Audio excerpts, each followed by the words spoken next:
Welcome to your new favorite Bookish podcast, Fully Booked and Caffeinated. I'm Kelsey. And I'm Heather. And today we have our monthly bonus episode, Bookish Banter and More, where we discuss the other books we've been reading this past month and whether we recommend them, and also our other favorite pop culture obsessions.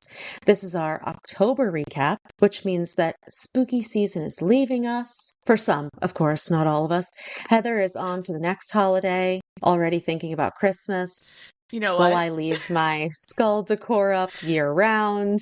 I went to Dunkin' this morning to get our coffees, and they already have their Christmas cups. No. No, I'm not even kidding. Stop it. When I wanted to go pick up the drinks, there were like little donut wreaths on all the coffee cups, and I was like, Christmas cups. Oh my goodness.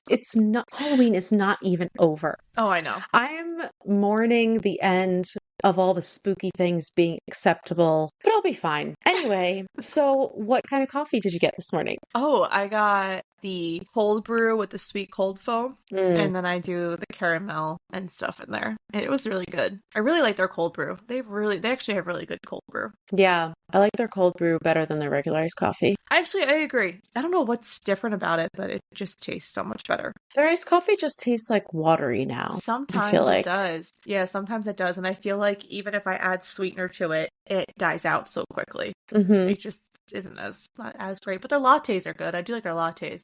Yeah. But I do agree. I agree with that. Their coffee sometimes, it's like hit or miss, to be honest. Yeah, that's why I've been going to Starbucks so much, because a latte is always consistent. Mm-hmm. I got my Starbucks this morning, my blonde latte with my toffee nut and sugar-free vanilla syrup. But I did also make my holiday Nespresso order. So I've got some gingerbread pods coming. I'm very excited about that. Nice.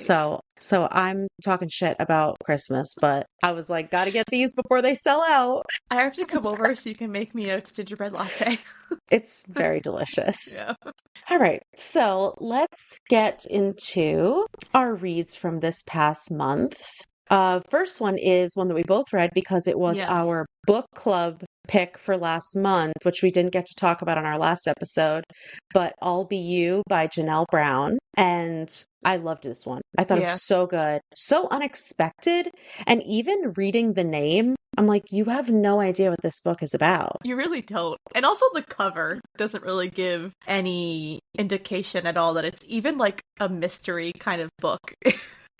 Yeah, and even the description is not enough to really get you excited about it, because I remember when it was the pick for book club, I was like, oh, okay. Like, I wasn't that excited about it. And then we read it, and just like the cult vibes and the mystery, it's really, really good. And I liked ended it up a being lot. like everyone that read it really liked it, so it worked out nicely. Because sometimes we've also had hit or misses in book club choices, just like we do for this podcast. So it's that always is very true. consistent. But this was a hit. It was good. So my other books, I was trying to make it through my spooky TBR, which I got through most of them. Good. So I read Seed by Anya Alborn. This is a very tame but very good horror story. It gives monster under the bed vibes, but it also leaves a lot to your imagination, which I like. Okay. It's like the creepiness is insinuated, so it kind of gives you like the chilly willies.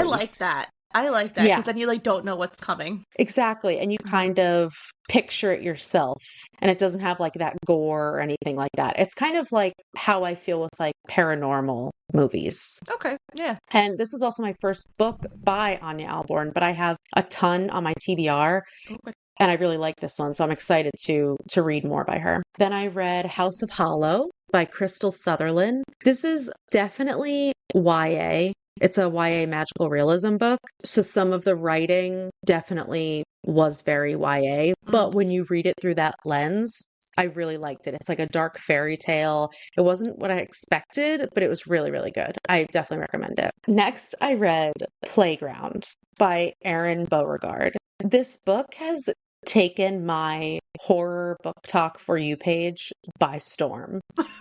It's very controversial. So imagine Rob Zombie making the Squid Games, but with like the Saw movies level of gore, and it's about children. I remember you posting the cover for this, and I was like, oh. Oh, yes. The cover is a child on the top of a slide Uh-huh.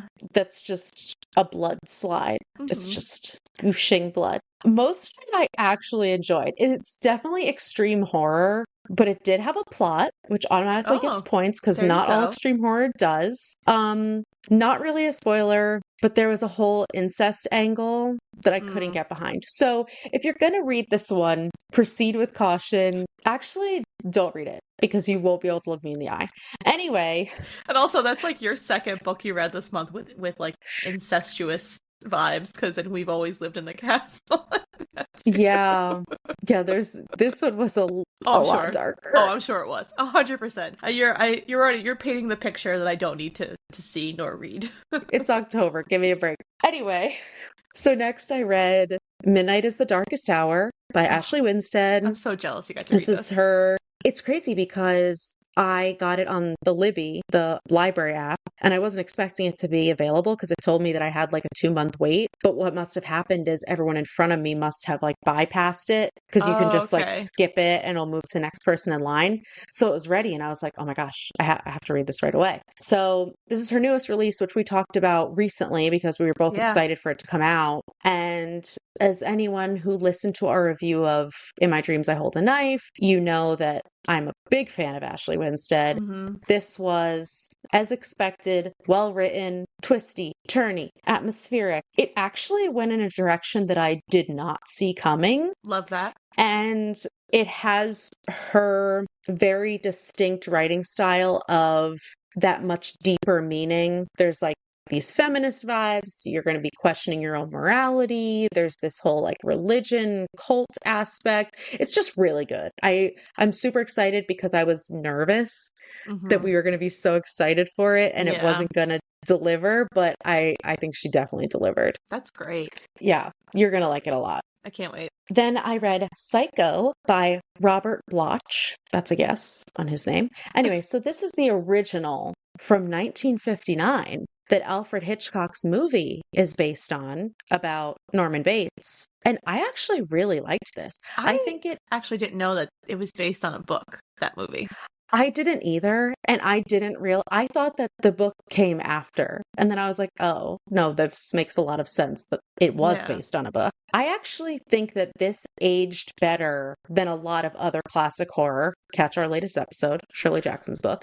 But it was definitely creepy. It was dark. It still gave me like the vibes that the movie gives. And it's also a really short read. It was under 200 pages. Nice. So it's definitely worth the read. Like reading this, I did not think it was from 1959. I feel like the books from way back when are always shorter than Yeah. what they are now. Unless it's like, Bram Stoker's Dracula, which is like the longest book ever. But you know what I mean? Like a lot of the times, because even I feel like Agatha Christie's books aren't super long. Yeah. Because They're more there's not a lot of filler. It's like more to the, I feel like the plots are simpler and more to the point. Mm-hmm. Because they're also not, I mean, especially the kind of books that are popular now, there's so many, whether it's twists and turns in a thriller or whether it's on and offs in a romance, you know what I mean? Like there's so much plot that has to be put in there. But yeah, I thought it was great. And I was like, after I read it, I was like, wait, this is from 1959? Like I didn't even realize it until after I read it and looked it up. And I was like, okay, that's pretty cool. And then that brings me to my favorite read this month, which is Theme Music by T. Marie Vandelli. This is everything I need in a horror book. It was very gory, but not overly gruesome. It had ghosts, it had twists, a haunted house, and of course, an unreliable narrator, which every good horror book needs. I'm fully acknowledging that this book is not for everyone because some of it was truly unhinged. But personally, I loved it. Of course you did. Of course I did. So I recommend all of my books this month, although Playground I'm not willing to fully vouch for. So read at if your own read peril. at your own risk. That's better. Read at your own peril, okay? Everything else, I'll stand behind. But that one, maybe do your research first. Maybe look up the trigger warnings and you won't even want to read it. Anyway, tell us about what you read this month, Heather. Well, I read our book club book and I read our podcast episodes book. And that's usually the gist of what I will automatically get through. So anything else I finish is an accomplishment in my book right now. But so I only got finished one other book. I finished the second book in the summer series by Jenny Hans. This one was It's Not Summer Without You. And didn't love it. Really? Yeah. It's and you really liked the first one. The first one was really good. It was, again, it's YA, so I get it. It was a little childish, like a little immature. Okay. And it was very much, there was so much will they, won't they, with no resolution, because it comes in the last book.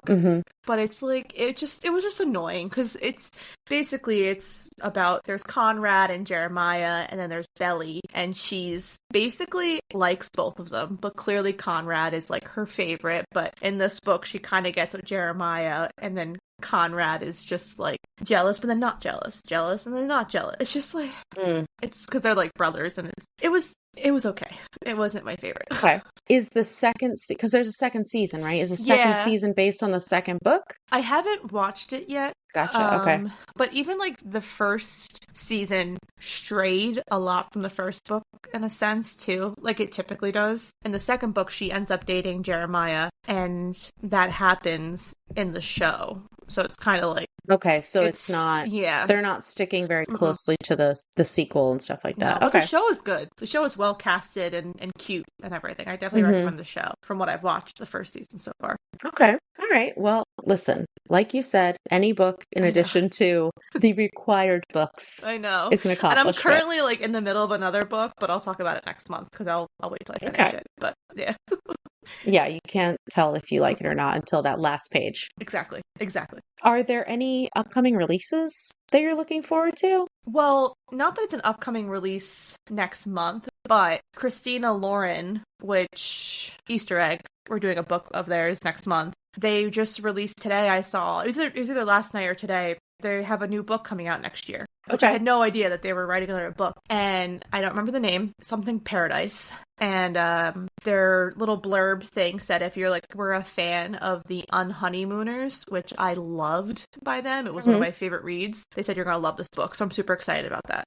So I'm really excited to see what this one, because I really do like them.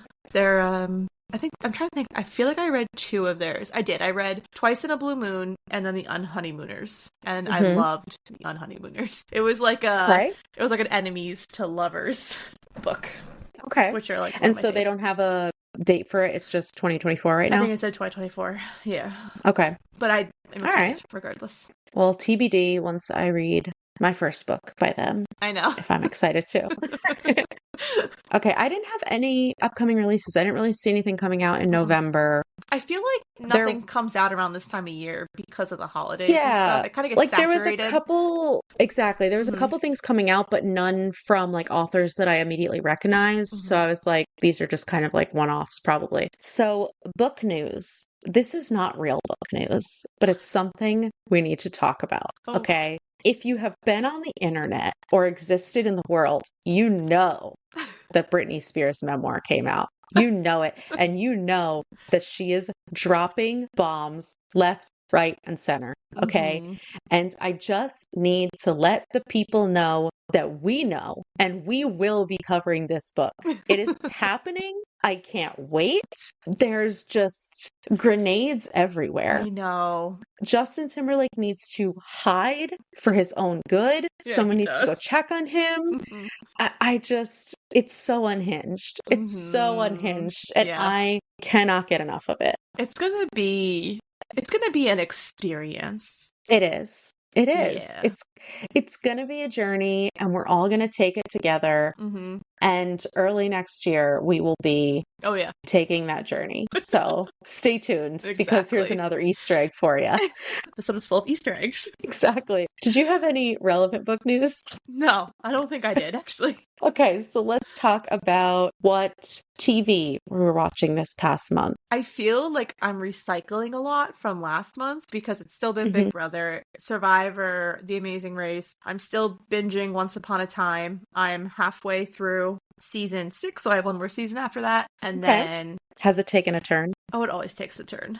And I remembered why I stopped liking it too, because it got weird. The first couple seasons, the first 3 seasons were so good. And then season 4 kind of got weird. And then season 5 and 6 got even more weird. And I know season 7, they completely... I don't even think I finished season 7, but if I recall... Well, I know they just changed the entire world. It goes from it's just all new characters. Same actors, but all new characters. So I'm yeah. I have to remember... I don't remember how it happened, so it's going to be fun to re-experience that. But yeah. Okay. Yeah. So show-wise, it's kind of been... Oh, actually, Eric and I did start The Fall of the House of Usher. I'm so happy you said this. We didn't finish. We only got through the first 3 episodes because when we have time, we will watch it together because clearly life and baby. But we've got through the first 3 episodes and I'm obsessed with it. I love Mike Flanagan. I really, really love Mike Flanagan. I feel like every show he does, I still have to watch Midnight Mass, but every show that he does or touches is amazing. The casting is always so good. He recycles his actors. And I'm obsessed. I can't wait. The casting for this is incredible. I only got through the first 2 episodes, but I'm obsessed. I love just the dark feel of all of it. It's so good. But the reason that I haven't watched more is because I have to fully focus on it because there's so many characters. We're watching, you'll see and when you watch the next episode, the woman Verna, who's in the show, she's one that kind of shows up. She's the bartender from the first episode or whatever. So she shows up in the 3rd episode as different people throughout the episode. Eric didn't realize it was the same actress. Oh my gosh. He was put a wig on someone I can't recognize. I'm Eric. What a male. I'm she's the one that keeps showing up in all these people's lives. And he was yeah. Wait, what? And I was yeah. He was oh yeah, she was in the last episode. I was yeah, and she also was 2 prior characters in this episode. And he was what? I was yeah. Yeah, that bitch is crazy. I can't wait to figure out what her deal is because I am lost. But yeah, there's so many characters. There's a lot of different dynamics. So you definitely have to pay attention. But I'm planning on watching. I don't even know how many episodes there are of it. I think it's how many? I think there's 8 episodes. I think. Okay. Yeah, and Eric likes it too because it's based off Edgar Allan Poe's stories. Each episode is a different story, so he's really he likes that a lot. That's why I was originally wanting to watch it. And then I saw the preview for it and I was this is dark and it's very inclusive. Did I was you okay, this looks good. Ever watch Gerald's Game? There is 8. No, that's on my list. And I saw that that's also Mike Flanagan. It's scary and it really creeped me out when I watched it. But so the 2 actors that are in this, the guy that plays Roderick, he's in it, and also Carla Gugino, who plays Verna and all the other stuff. She's Verna, in it. Yes. Okay, yeah. And again, you have to pay attention. You can't be on your phone or anything during the movie. Yeah. But it's creepy as fuck. Okay, I'm gonna watch that sooner rather than later. I have it on my, it's never-ending list on Netflix. It's a good spooky season movie to watch for sure. I'm running out of time for spooky season. Oh my gosh. Other TV that we didn't talk about last month because they started in October, Golden Bachelor and Bachelor in Paradise, which we've both been watching. Golden Bachelor. So wholesome. I love it. Obsessed. I love it so much. It's so different from the Bachelor franchise. And if you're someone who refuses to watch the Bachelor franchise because of how gimmicky it's become, this is a completely different show. Yeah, it's just so good. Gary is just amazing. And all these women and their friendships and so just many Jewish the women. Empowerment. Yes, I love which we love to see. But the empowerment of these older women is just so awesome. I love it. And then they balance it out with Bachelor in Paradise, which is an absolute mess as per usual. Season. I feel like this season is actually boring. And so I feel like they're causing drama because there's just not, there's no real connections. I don't foresee any of these couples working out. to be honest. It Yeah. just all feels forced. And And the it's episode just is not too good. long. Like, we Yeah. don't need the same drama for 45 And if I minutes. hear Kat say, it's my birthday, one more fucking time, I should If have I done, hear like, how many? Kat call someone Oh my toxic God. one I more know. time, I'm like, girl, She was stop rough using on buzzwords. Zach's season, and she's just as bad on this season. Yeah, she's horrible. But yeah, I did hear that it was her birthday. How could you miss it How could you miss it? when it's said But every yeah, I 5 minutes? agree. They're manufacturing drama. They have the truth box. And then when Hannah Brown came and had them like trying to air out dirty laundry, Yeah. but no one had any dirty laundry yet because they had just gotten there. Yeah. It was That just, was weird. nobody's exciting. Everyone's boring. Yeah, I agree with that. Other than that, Survivor's been good so far. It's kind of too early to tell. Yeah. Big as Brother's always. almost over. I think they said 2 more weeks until the finale. Okay. So we'll see how that comes. As far as movies, I haven't watched anything new. I've just been watching some good Halloween movies whenever I get the chance. The classics, obviously, The Craft, and Hocus Pocus I'm waiting to watch on Tuesday. Oh, okay. I did watch it. And I watched Hocus Pocus too. Yeah, I want to watch them both on Tuesday because the month just slipped away from me. But I did watch The Strangers, which we talked about Oh my on God. our last episode. Very creepy. Very creepy. And I'm not going to spoil the end, but it makes it even worse. Do you see why I was traumatized? Yeah, that's a scary one. But also, I mean, they deserved it. Okay. There's clearly something going on. And this man says, I'm going to go get my phone out of the car. Then he goes to walk to the car and the windows of the car are shattered. And my dude says, let me just pop right in here and get my phone. Sorry, what? Yeah. Immediately no. I know. He deserved it. Yeah. Justice for Liv Tyler, but he deserved I know. it. Anyway, I also watched Malevolent, which is with Florence Pugh, but it's one of her like early ones. Okay. And very creepy and weird. It's like a little ghost story. I liked it. It was good. The original Halloween, obviously. I haven't watched that yet. Slacking. Yeah. But I like you wanted to said- do a whole marathon day of all of the Halloween movies, but I'm running out of time. The end of October will not stop me, but I also feel like October just wasn't Octobering this year. it wasn't because it was like rainy and crappy. It just wasn't. Today it was 80 degrees. Yeah, it's not spooky enough for me. Yeah, I agree with that. I wasn't able to fully get into the spookiness this year. Yeah. What movies have you been watching? You said you watched Hocus Pocus 1 and 2. And I finally watched... Oh, I also watched Practical Magic, which is a classic. Love that movie. Definite I watch classic. that all the time. For the first time, I watched the first Friday the 13th, which, classic slasher film that makes no sense whatsoever. There's no plot whatsoever. It's not required. No, and it really It's not wasn't. required to make sense. And it wasn't really scary, to be honest, until like the freaking end of the movie, which I hate my husband for not telling me what was coming. But good news is my baby sleeps through screams, so that's great. And then, not a first for me, but a first for Eric, we watched Labyrinth with David Bowie. That's a good one. Yeah. And again, it's been years since I've watched that, and I was like, this also is not aging well, but it's got David Bowie in it, so... I've got to rewatch that. I haven't seen that in years.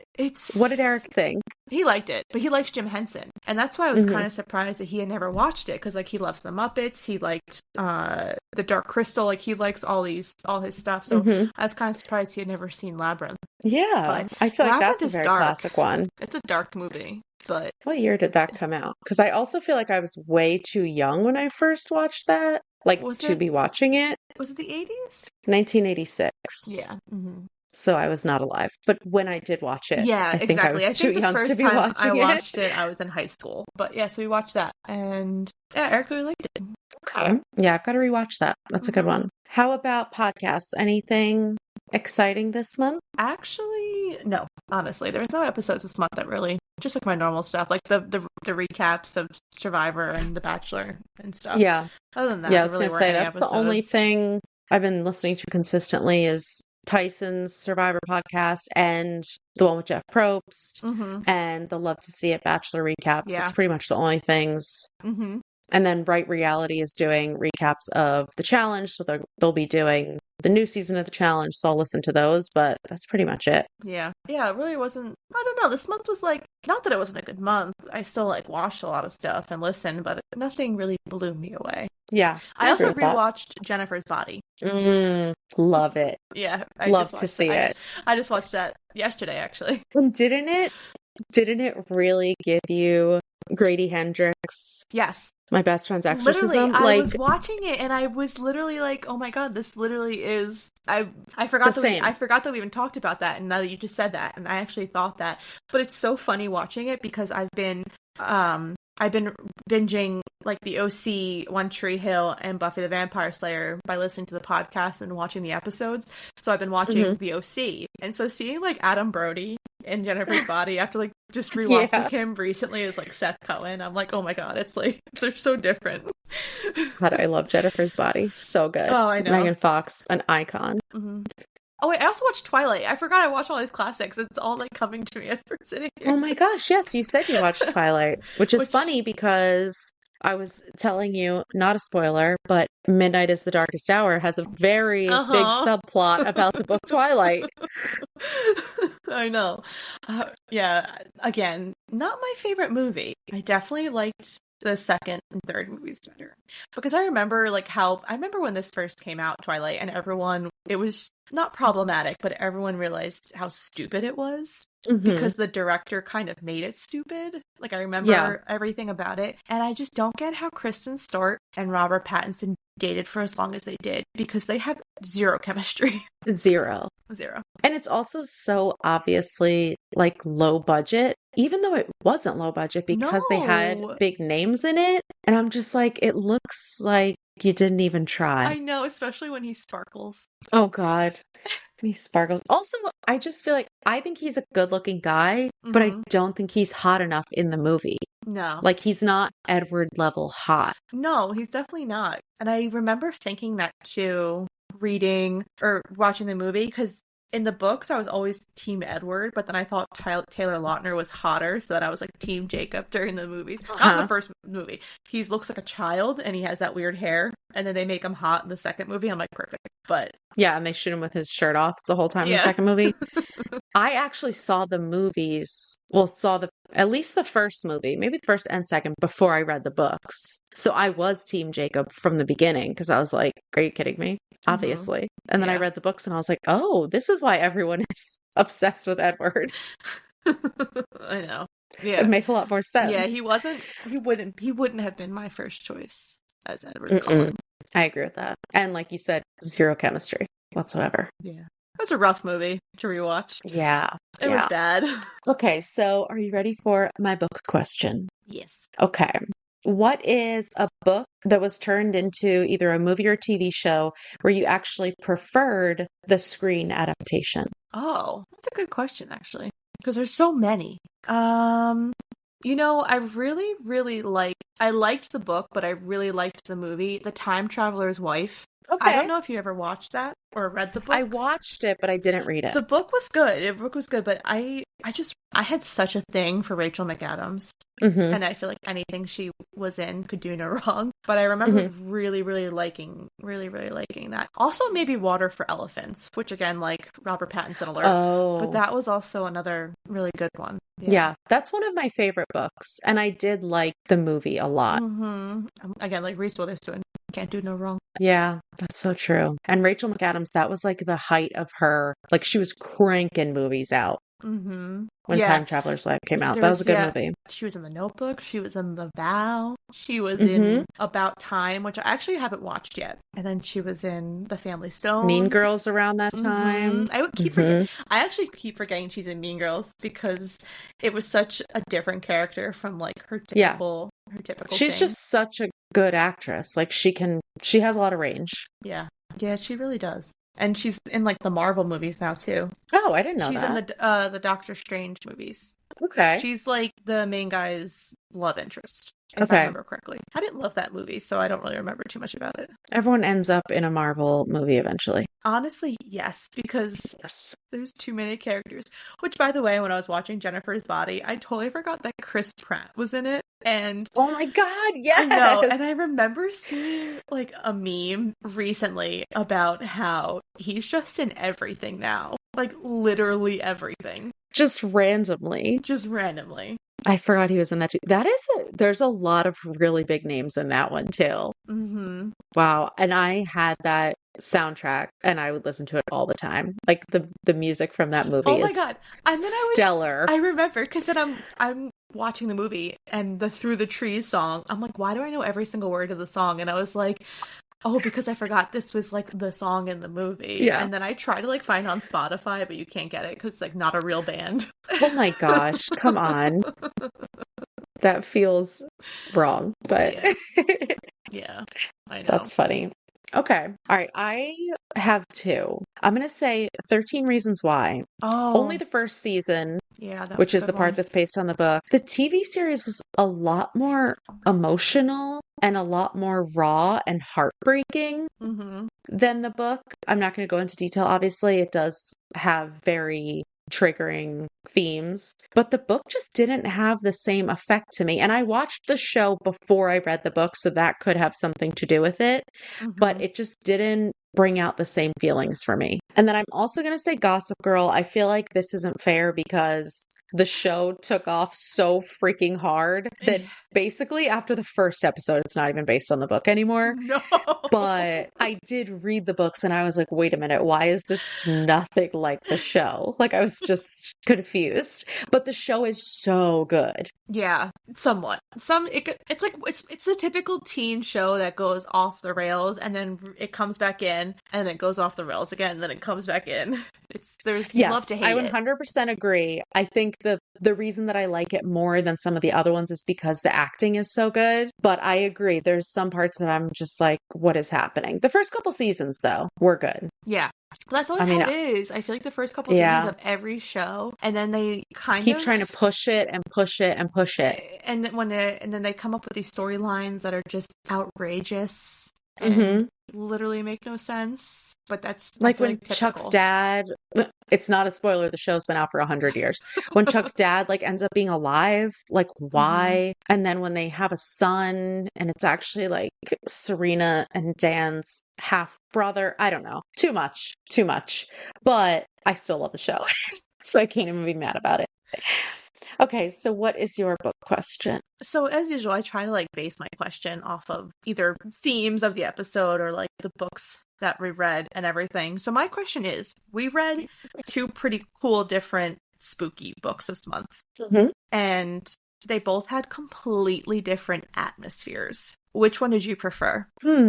That's a tough one because they're so different. And they both had really cool aspects to them. They really did. I think if we're talking spooky, I have to go with London Seance Society because of the seance and the spirits and Hmm. all of that. I did love the whole like angry mob vibe that we got in We Have Always Lived in the Castle and the first person narrative. I like that a Hmm. lot. Whereas in London Science Society, it kind of flipped. And Yeah. remember, we had like some issues with the timeline and the Yeah. flipping back and forth and stuff. It's But confused I me. definitely, yeah, but I definitely prefer the atmosphere of that book, especially because it was old timey in a different way. Yeah. And it gave me more, it like let me use my imagination more, especially because it was Yeah. like took place in Europe, like where we're not from, you know what I mean? So I would definitely say that one. I agree, and I kind of like that both books that we chose, even though they were written at completely different times in general and like in life. Like Sarah Penner just came out last year. This is a classic Shirley Jackson. We actually chose books that took place though way back in time. So like that was Which kind is of so I weird. know. I Yeah. know. And I agree. I loved the atmospheric parts of London Seance Society more, but I loved the scenery aspect of We Have Always Lived in the Castle. Yeah. Okay. Like Yeah. the Because there was a talks lot of of the forest, nature. yeah, Hmm. and the nature and like how she was digging up stuff and burying things settings. That I liked that aspect, but I do agree the atmosphere. I would live in like London Seance Society. Yeah, That's a cool vibe. I wish I that think it had cars, but not with horse exactly. and buggy. But I mean, they had a party bus pulled by horses. yeah. But I think that because Shirley Jackson's book had a much less complicated plot, Hmm. they were able to give you that more Yeah. descriptive feel of the nature and the wilderness and all that stuff. Whereas London Sand Society, so much shit was going on that you didn't actually get too much about No. the environment. No, and I think that I almost wish that she was able to a little bit more, because I think, especially talking about like the London Seance Society and then how Vaudeline did the seances, I kind of wish that they talked more about, a little bit more in depth about, like, especially the seances. They kind of like brushed over it, but they didn't really go into like a full, except for the very end, which love that. But Yeah. you know what I mean? Like in other stuff. But yeah, That's true. Because the only one they really talked about was that first one, and it was like rushed yeah. because the whole rest had to start. Hmm. So yeah, I agree with that too. Yeah. But both very different. Both very different. I'm happy we read. Me too. Yeah. We love women authors on this podcast. I mean, obviously. Hashtag women writing women. Anyway, so anything else? No, I think that's it. I think we covered it all. Hmm. Well, that's all we have for you this month. If you like what you heard, please make sure to follow, subscribe, and rate and review the podcast on whatever platform you're listening on. If you have any book recommendations or questions for us, you can email us at fullybookedcalfpod@gmail.com. Also, go and follow us on our socials to see our upcoming reads. We're on Instagram and TikTok at fullybookedcalfpod. Thanks for checking us out, and remember, If you need us, we're fully booked. Bye. bye!